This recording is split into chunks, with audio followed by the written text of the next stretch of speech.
Bismillahirrahmanirrahim. Assalamualaikum warahmatullahi wabarakatuh. Alhamdulillahirabbil alamin. Allahumma shalli ala Muhammad wa ala ali Muhammad.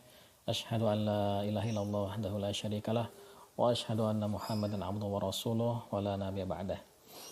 Alhamdulillah Bapak Ibu dan rekan-rekan sekalian, syukur alhamdulillah kita panjatkan kehadirat Allah Subhanahu wa taala yang telah memberikan begitu banyak nikmat kepada kita. Salah satunya adalah nikmat bisa bertemu kembali dengan bulan Ramadan pada tahun ini. Mudah-mudahan Allah Subhanahu wa taala menerima segala amal ibadah kita dan mengampuni segala dosa-dosa kita. Amin ya rabbal alamin. Salawat dan salam senantiasa tercurah kepada Nabi Muhammad sallallahu alaihi wasallam beserta para keluarga, sahabatnya, dan mudah-mudahan kita diberi kekuatan oleh Allah untuk mengikuti sunnah-sunnahnya. Baik Bapak Ibu dan rekan-rekan sekalian, pada kultum kesempatan ini saya akan menyampaikan tema keutamaan berinteraksi dengan Al-Quran. Bapak Ibu dan sekalian, kita ketahui bersama bahwa membaca Al-Quran itu merupakan amalan yang begitu besar pahalanya, terlebih di bulan Ramadan ini. Oleh karenanya, mari kita manfaatkan waktu di bulan Ramadan ini dengan banyak-banyak berinteraksi dengan Al-Quran.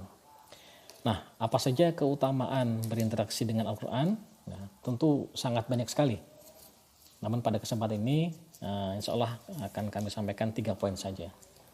Yang pertama adalah orang yang berinteraksi dengan Al-Quran akan mendapatkan syafaat di hari kiamat nanti.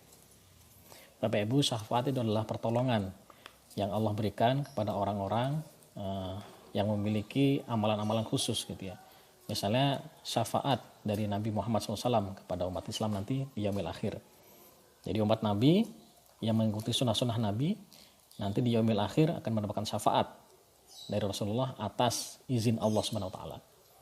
Demikian juga orang-orang yang selama di dunia ini begitu akrab dengan Al-Quran, sering membaca Al-Quran dan juga mengamalkannya, maka nanti di yaumil akhir akan mendapat syafaat dari Al-Quran tersebut atas izin Allah SWT.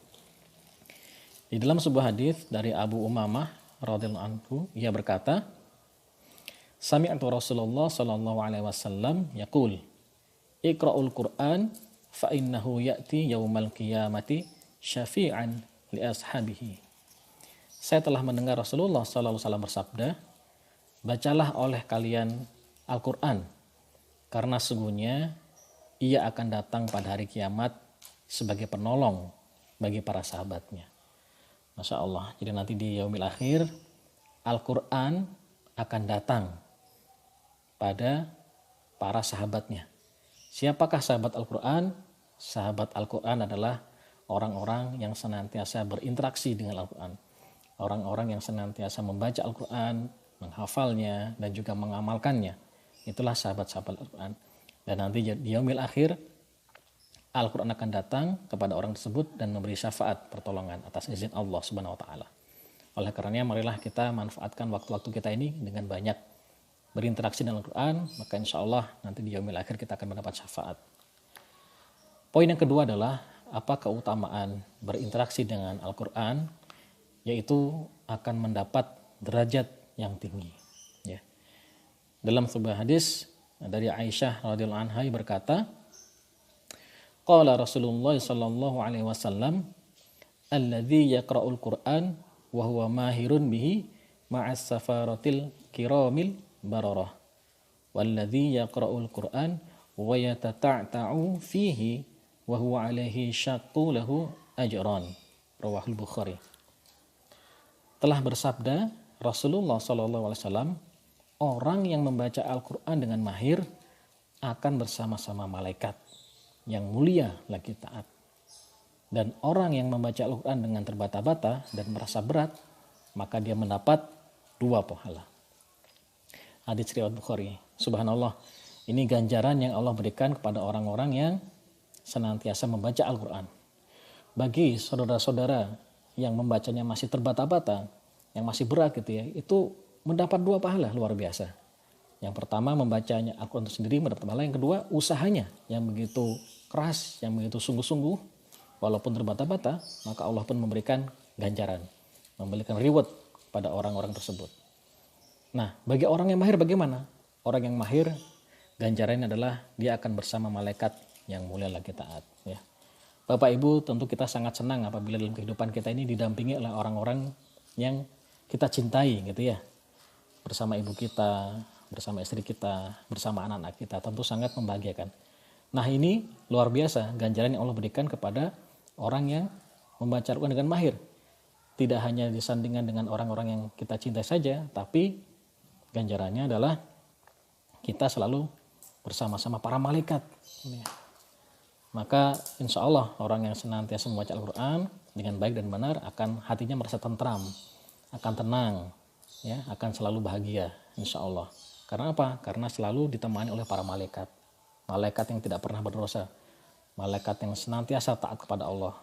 Maka seharusnya ya apabila kita sering berinteraksi dengan Al-Quran, maka seharusnya hati kita menjadi tenang, ya, pikiran kita menjadi jernih dan lain sebagainya insya Allah. Poin yang ketiga, yang terakhir, ya, keutamaan berinteraksi dengan Al-Quran adalah dia akan mendapat merupakan amal yang terbaik. Ya. Jadi belajar Al-Quran dan juga mengajarkan Al-Quran merupakan amal yang terbaik. Dari Utsman bin Affan radhiyallahu anhu yang berkata, qala Rasulullah sallallahu alaihi wasallam, khairukum man ta'allama Al-Quran wa 'allamahu, rawahul Bukhari. Jadi Rasulullah SAW bersabda, sebaik-baik kalian adalah orang yang belajar Al-Quran dan mengajarkannya. Masya Allah Bapak Ibu, dari sekian banyak aktivitas kita, ternyata amalan yang sangat Allah cintai, ya, amalan yang sangat Allah cintai adalah amalan belajar Al-Quran dan mengajarkannya. Jadi kalau kita sudah belajar, kita sudah bisa membaca dengan baik, jangan lupa mengajarkannya. Gitu ya. Karena ini satu paket, belajar dan mengajarkan. Ya. Nah dalam kesempatan Ramadan ini, karena saat ini kita mungkin lebih banyak di rumah, maka manfaatkan waktu kita, di samping kita belajar, kembali belajar tahsinnya, tajwidnya, makhrajnya, jangan lupa ajarkan. Kepada siapa? Minimal kepada keluarga kita, kepada istri kita, kepada anak-anak kita, ajarkan. Mulai dari bagaimana cara membaca Al-Fatihah yang baik dan benar, surat-surat pendek, kemudian mulai hafalan-hafalannya, mulai dari juz amma, kemudian surat-surat yang agak panjang, dan seterusnya. Kemudian latih keluarga kita, anak-anak kita mengamalkannya sedikit demi sedikit. Ya, mungkin bisa kita ceritakan kandungan ayat ini seperti apa, kandungan ayat seperti ini seperti apa. Karena sekarang sudah begitu banyak terjemah dan tafsirnya, sehingga Al-Quran itu tidak hanya menjadi bacaan saja, tapi bisa menjadi kita implementasikan dalam kehidupan sehari-hari melalui kisah-kisahnya, melalui ajaran-ajarannya. Kita coba diskusikan itu dengan keluarga, ya, mungkin bisa selepas sholat isya menjelang tarawih atau setelah sholat subuh berjamaah gitu ya, kita sharing dengan keluarga, maka insya Allah kita akan mendapatkan ganjaran yang terbaik dari Allah Subhanahu Wa Taala sebagai sebaik-baik amalan, yaitu orang-orang yang belajar Al-Quran dan mengajarkannya. Wallahu a'lam bishawab. Mudah-mudahan apa yang disampaikan bermanfaat bagi saya pribadi dan juga Bapak Ibu sekalian. Al-haqqu min rabbik fala takunanna minal mumtarin. Yang benar datang dari Allah, sedangkan apabila ada kesalahan itu datang dari saya pribadi. Bismillahirrahmanirrahim. Alhamdulillahirabbil alamin. Wassalamualaikum warahmatullahi wabarakatuh.